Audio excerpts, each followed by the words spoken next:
All right, let's unpack this.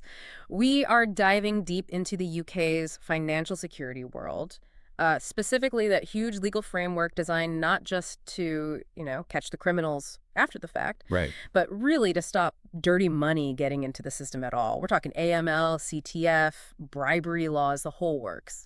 Yeah, and what's really fascinating, I think, is how the main laws, like the Proceeds of Crime Act, POCA 2002, and the Terrorism Act 2000, they create this whole compliance system. Mm-hmm. And it's a system where what you know or what you should know and what you do about it or fail to do is just as critical as the actual, core crime itself. So our mission today is really to give you, the listener, a kind of shortcut to understanding this whole environment. Exactly. We'll cover the big penalties, yes, but also those ways finance professionals can kind of accidentally step over the line. And maybe understand why the bank needs all that paperwork from you. Precisely. The why behind the forms. Absolutely. So let's start right at the beginning. Money laundering, what's the actual definition the UK uses? Well, officially, it's defined as the process of filtering the proceeds of crime. Could be fraud, drugs, theft, anything really filtering it through financial products or businesses. Okay.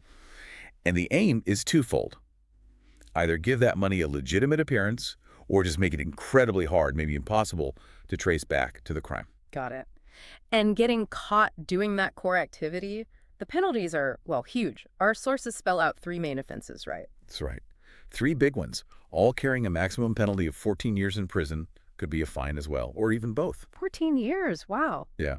And they're designed to cover different parts of the process. So first, you've got concealing or disguising criminal property. That's kind of the classic hiding it, converting it, mugging Yeah, it. right. Second is arranging. Now, this one's important. It's facilitating someone else's acquisition, retention, use, or control of that criminal property. So you don't even have to touch the money yourself. Exactly. If you help set up the scheme, the structure, you're potentially caught.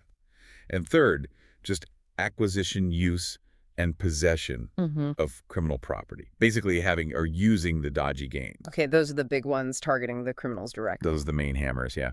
But here's where it gets, frankly, a bit more complicated and risky for people working inside the system in regulated jobs. Oh, definitely. This is the compliance tightrope we mentioned. You don't have to be a mastermind launderer to commit a serious offense. You can trip up just by, not following the rules or saying the wrong thing. Precisely. For people in regulated sectors, banks, accountants, solicitors, you name it, there are these high-stakes offenses that hinge entirely on what you suspect or even what you should have suspected. Okay. So the first big one is failure to disclose suspicions. If you work in this sector and or you suspect, and this is key, you have reasonable grounds to suspect money laundering is happening, and you don't report that internally to the firm's money laundering reporting officer, the MLRO, Yeah. you could face up to 5 years in prison. Okay, that phrase, reasonable grounds to suspect, that sounds crucial. What does that actually mean in practice? Do I need hard proof? Or just a gut feeling? It's much less than hard proof. It's what they call an objective test. Would an ordinary, reasonable person doing your job with your training, looking at the same facts, the customer, the transaction size, maybe industry warnings, would they have thought something was suspicious? Right. If the answer is yes, then the law basically says you should have suspected it too. You don't have to be grossly negligent, just sort of regular negligence, ignoring red flags could be enough. It's deliberately set quite low to encourage reporting. Okay, that makes sense. And then there's the other big one everyone gets trained on constantly, tipping off. How does someone, maybe a bank teller, go from just being careful to actually committing that crime? Tipping off, yeah. The line is crossed the moment you say something or do something that alerts a customer or even a third party. And that disclosure is likely to prejudice an investigation into money laundering. And the information has to have come to you because of your job in a regulated business. The penalty, up to 2 years in prison. Our sources had a great example for this. Like, Julian, a bank teller, gets a big cash deposit, say £5,000. He's suspicious. Right. Instead of just quietly flagging it internally, he says to the customer, £5,000 in cash. That looks a bit fishy. I need to check with my manager. Boom. That's it. That seemingly harmless comment, that's potentially tipping off. Just like that. Just like that. Julian has warned the customer they're under scrutiny. He's maybe given them a chance to pull the money, hide assets, vanish. The absolute rule is suspect it, report it internally, say nothing externally. keep quiet. It's also worth flagging, isn't it, that even if you don't tell the client directly, just recklessly making a false or misleading statement about money laundering stuff is also an offense. Absolutely. The whole system depends on accuracy and discretion. Yeah. Total accuracy. So who actually builds and enforces all these rules? What's the kind of legal scaffolding here in the UK? Okay, well, the foundation is really the Proceeds of Crime Act, 2002 POCA. Yeah. That's the big one. It consolidated older laws and, crucially, mandates reporting suspicions about all types of criminal money, not just drug money or whatever, any crime. And sitting alongside that is the Terrorism Act 2000. Exactly. That defines terrorism, obviously, but it specifically makes holding or controlling terrorist property a money laundering type offense. So counterterrorism financing, CTF, is tied right into the AML framework. Makes sense. And then more recently, particularly thinking about Brexit and international rules, we have the Sanctions and Anti-Money Laundering Act 2018. That ensures the UK can quickly implement UN sanctions and keep all its AML and CTF measures up to date with global standards. Okay, but the UK isn't just making this up in isolation, is it? There's a big global player setting the standards, the Financial Action Task Force, FATF. Oh, absolutely. FATF. Yeah. Set up way back in 1989. Now, technically, it's not a global lawmaker. You can't pass laws. But it has huge influence. Immense influence. Because it sets the international standards, the famous 40 recommendations for fighting money laundering and terrorist financing. Think of it like the global rule book. And they check up on countries? They do. They evaluate how well countries are implementing those standards. And critically, FATF maintains lists usually called the gray list and the black list of countries deemed non-cooperative or deficient. And ending up on one of those lists. Yeah. That's bad news, right? Yeah. Serious economic consequences. Devastating, yeah. If a country gets gray listed or blacklisted, global banks and investors get very nervous. They face higher risks, potential penalties themselves, so they often pull back, increase scrutiny, restrict business. It's a powerful way to force countries to clean up their act. That's why the UK, like all major economies, follows FATF guidance very closely. And back here in the UK, who leads the actual enforcement charge? That's the National Crime Agency, the NCA. They lead the fight against serious and organized crime. And crucially for this discussion, they're the central point where all regulated firms, banks, law firms, everyone have to file their suspicious activity reports, or SARs. Right, the SARs. Yeah, SARs are like the intelligence fuel. The NCA collates them, analyzes them, looks for patterns, tries to connect the dots between seemingly isolated suspicious transactions across different firms. Which brings us neatly to what those firms must do day to day. Mandatory compliance. Setting up procedures, training staff, and that constant process of customer due diligence CDD. Yes, and absolutely central to making that work inside a firm is the internal gatekeeper, the Money Laundering Reporting Officer, the MLRO. That has to be a senior person. Yes, it's a formal senior management function. The MLRO is the designated person who gets all those internal reports from staff who suspect something. They assess them, decide if they have merit, and then make that crucial call. We file a SAR with the NCA or not. And the firm has to check up on the MLRO, too. They do. The firm has to get a formal report from the MLRO at least once a year, assessing how well the company's compliance systems are actually working. Okay, so let's get practical. As a customer, when does a bank absolutely have to ask me for ID and proof of address and all that? Right, the CDD triggers. It's definitely required when you start a new business relationship. So, opening an account. Makes sense. Also, anytime the firm suspects money laundering, regardless of the amount, and for what they call occasional transactions, or a series of linked ones that add up to over the sterling equivalent of 15,000 euros. 15,000 euros. Okay. And the rules are even tighter for things like life assurance policies. CDD is needed for annual premiums over 1,000 euro or single premiums over 2,500 euro. So quite low thresholds there. And that process, proving who you are, that's often the annoying bit for people. We know they need name, address, date of birth, and 2 separate documents. That's the standard, yes. One document primarily for your identity, your name, and a completely separate one for your current address. No one counts. Well, for name ID, the usual suspects. A current passport, maybe an original birth certificate, an EEA photo ID card, or a UK photo card driving license. Okay. For the address, it generally needs to be recent. So a utility bill from the last 3 months, gas, electric, water, a council tax bill for the current year, or a bank statement, again, usually within the last 3 months. Let's quickly mention the things people often try that just won't work. Saves everyone time. Good idea. Common fails include Credit card bills, nope. Mobile phone bills, definitely not. And a big one people try, a provisional driving license. That's not accepted for AML ID checks. Right.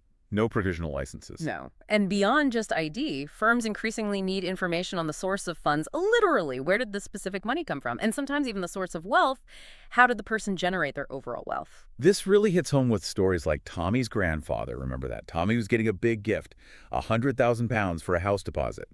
And his grandfather was really reluctant to show bank statements, bills for the source of funds check, worried about privacy, credit scores. And that's such a perfect example of the tension, isn't it? Yes. Tommy had to explain, correctly, that, look, providing this proof, it's a legal AML requirement. It's not about your credit score, it's purely regulatory. The bank just needs to be sure that £100, even as a legit gift, didn't somehow start life as illicit cash way back in the grandfather's dealings. Exactly. And that level of checking goes way, way up when we talk about politically exposed persons, or PPs. Right, PPs. Who falls into that category? It's quite broad. Heads of state, government ministers, senior civil servants, judges, military top brass, senior execs of state-owned companies, and importantly, their immediate families and known close associates. And why the extra checks?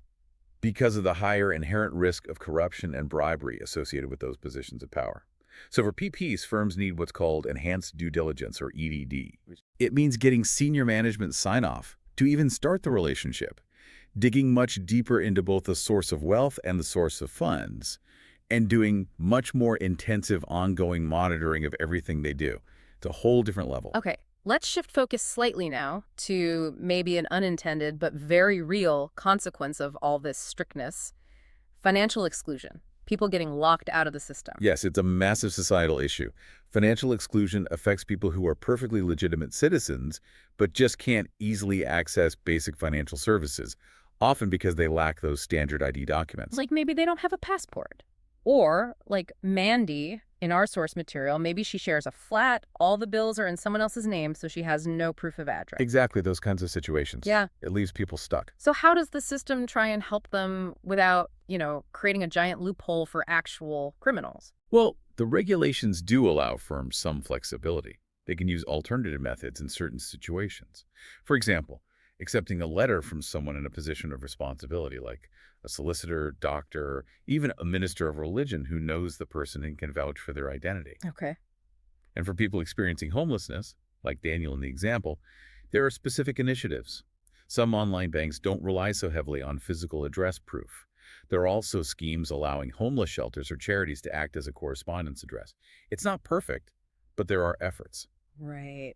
Now, switching gears again slightly, the Financial Conduct Authority, the FCA, plays a big role here too, doesn't it? Not just checking firms' AML controls, but also in protecting consumers from financial crime, like scams. They run Scam Smart, for instance. Yeah, the FCA is crucial. They issue guidance like the Financial Crime Guide, FCG, to help firms get it right.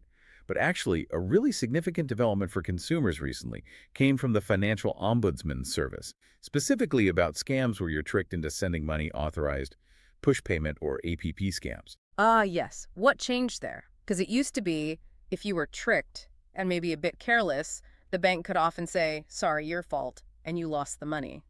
That whole landscape has shifted dramatically. The Ombudsman has raised the bar massively for banks trying to refuse a refund. Now, to deny a refund for APP scam losses, the bank has to prove the victim was grossly negligent. Grossly negligent, not just negligent or careless. Exactly. Gross negligence is a much, much higher legal standard. How much higher? Can you give us a sense of the difference? What's just careless versus grossly negligent? It's a huge difference. Careless might be, falling for a fairly convincing phishing email and clicking a bad link. Gross negligence implies something far more extreme, like ignoring multiple explicit warnings from your bank. Like the bank calling you 5 times saying, stop, this is a scam, and you ignore them all. Pretty much that kind of level. Ignoring clear, specific warnings, maybe handing over your security device and PI after being warned, something really reckless. If the bank can't prove that level of gross negligence by the customer, they generally have to refund the lost money, often with interest. Wow. That puts a lot more onus back on the banks to prevent the scams in the first place. It absolutely does. It recognizes how sophisticated social engineering scams have become. Okay, nearly there. We can't really finish this deep dive without at least mentioning the Bribery Act 2010. No, definitely not. That act is incredibly broad and very strict.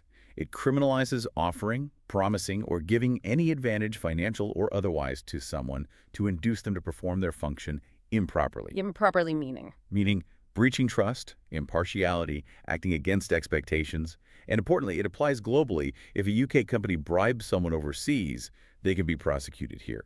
It also covers receiving bribes, and there's even an offense for companies failing to prevent bribery by people acting on their behalf. And the penalties. For an individual, it's an unlimited fine and potentially up to 10 years in prison. It has had a massive impact on how businesses operate internationally and even internally. Okay, so let's try and pull all this together. What does it all mean for how finance works today? It seems the UK's financial security really hangs on this incredibly detailed, compulsory compliance system. It really does. It's like a chain, isn't it? Stretching from global bodies like FATF setting the rules, down through national agencies like the NCA gathering intelligence, Yeah. all the way down to that bank teller who not only has to get the ID right, but has to know when to report suspicion internally, and crucially, when to just keep completely silent to avoid tipping off. Yeah. And I think what we've unpacked today shows these rules, they aren't just abstract legal things, they genuinely shape everyday experiences. How so? Well, think about Tommy's grandfather needing to prove his source of funds for that house gift. That's the law in action. Or think about the stronger protection scam victims now have, thanks to that ombudsman shift to gross negligence. That's a direct consequence of adapting the rules. It really touches everything. It does. From getting a mortgage to just opening your first basic bank account. Which brings us to maybe a final thought. We know these strict ID rules, the CDD requirements, are vital for security. But we also know they create that tough problem of financial exclusion for vulnerable people who maybe lack standard documents. The unintended consequence. So the provocative question is, how can this whole compliance system evolve? How can it keep the financial system secure, which it has to do, but without unduly penalizing legitimate citizens who just happen to fall outside the standard documentation model? That's the constant balancing act, isn't it? Yeah. Security versus access. How do you get that right? Something for regulators and all of us, really, to keep thinking about.